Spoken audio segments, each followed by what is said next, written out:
स्वरचित लघु कथा की श्रृंखला में आज उपस्थित हुई हूँ लेकर एक नई कथा जिसका शीर्षक है परवरिश।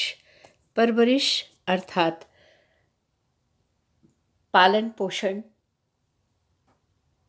और किसी भी व्यक्ति, किसी भी बच्चे का जन्म किसी भी परिवार में हो, लेकिन उसे जिस प्रकार की परवरिश मिलती है उसका जीवन वैसा ही बन जाता है। मेरी कथा यही कहती है। बात 1975 की है। मोहन और गोविंद दोनों ही अच्छे मित्र होने के साथ ही साथ एक अच्छे नागरिक भी थे और अभी भी हैं। दोनों हम उम्र थे, एक दूसरे के घर सुबह शाम कभी भी आया जाया करते थे। एक दिन गोविंद के घर से अचानक बच्चे के रोने की आवाज़ आ रही थी। अरे, यह खुशखबरी कब आई? तुमने तो बताया ही नहीं, मोहन ने गोविंद को गले लगाते हुए कहा। गोविंद कुछ देखते हुए नहीं, यह खुशखबरी तुम्हारी भाभी नहीं दे रही। एक घटना घट गई कल। जो सुमन है ना, उसकी बिटिया 18 वर्ष की आयु से पूर्व ही माँ बन गई, और वह भी बिना ब्याह के। अब सुमन कुछ अपराध करती इसके पहले ही हमने उसे गोद ले लिया। यह बात मैं सिर्फ तुम्हें बता रहा हूँ क्योंकि तुम मेरे परम मित्र हो। समाज इस बात को जाने समझे इसके पहले ही हम यह जिला छोड़कर जा रहे हैं, दूर जगदलपुर में मेरी ससुराल है, वहीं पर रहने का इंतज़ाम कर लिया है। मोहनदास अचानक मित्र से इस बिछोह के लिए तैयार नहीं थे। ऐसा तुम कैसे कर सकते हो गोविंद? यहाँ पर तुम्हारा सब कुछ व्यवस्थित है, तुम्हारा पैतृक घर है। देखो, मैं भी तुम्हारे बिना कैसे रहूँगा? गोविंद, एक दिन तो सबको जाना ही है।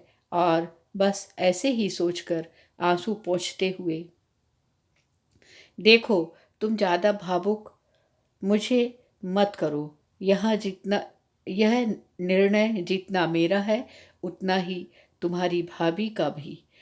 वह कभी माँ नहीं बन सकती। मोहन, हाँ हाँ, ठीक है ठीक है, आंसू पोंछते हुए, साहस से काम लो और पत्राचार हमारे बीच भी चलता रहेगा। मोहनदास अपनी पत्नी से, देखो, बहुत बड़ा निर्णय ले लिया है गोविंद।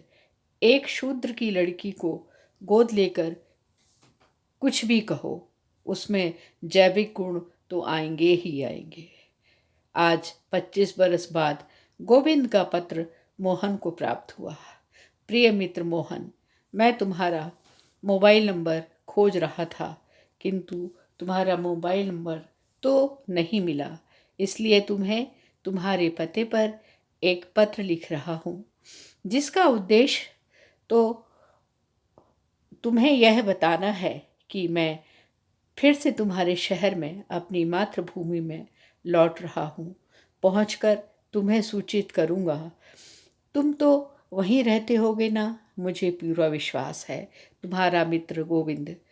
समय बदला है। आज मोहन नगर पालिका अध्यक्ष की हैसियत से अपने ज़िले में आए नए कलेक्टर का स्वागत करने आए हुए हैं। शिल्पी गोविंद पांडे, उनके केबिन के सामने यही नाम लिखा है। उन्होंने अपना कार्ड भेजा। मोहनदास मिश्रा। थोड़ी देर में देखा कि एक युवती शालीनता से एक बुजुर्ग के साथ आ रही है। उसने सोचा यह भी शायद कलेक्टर से मिलने आई होगी। पास आकर बुजुर्ग ने मोहनदास से कहा, तुमने पहचाना नहीं? अरे, तुम गोविंद हो ना? यह कहकर उसके गले लग गया। हाथ में भर रखा पत्र। हाँ, तुम्हारा पत्र मिला। यह तुम भी कलेक्टर से मिलने आए हो? नहीं, मैं कलेक्टर के साथ हूँ। यह मेरी बेटी शिल्पी है। बेटा, इनके पैर छुओ। यह है मोहन चाचा। मोहन, ओ समझा, हाँ समझा ना, बस यही है मेरी परवरिश। मित्रों, यह कथा यह कहती है कि जन्म किसी भी जाति में हो, अगर परवरिश उचित मिलती है तो बच्चा वही स्थान पाता है जो उसे माता पिता या अभिभावक देना चाहे। बहुत बहुत धन्यवाद। नमस्कार। आपका दिन शुभ हो।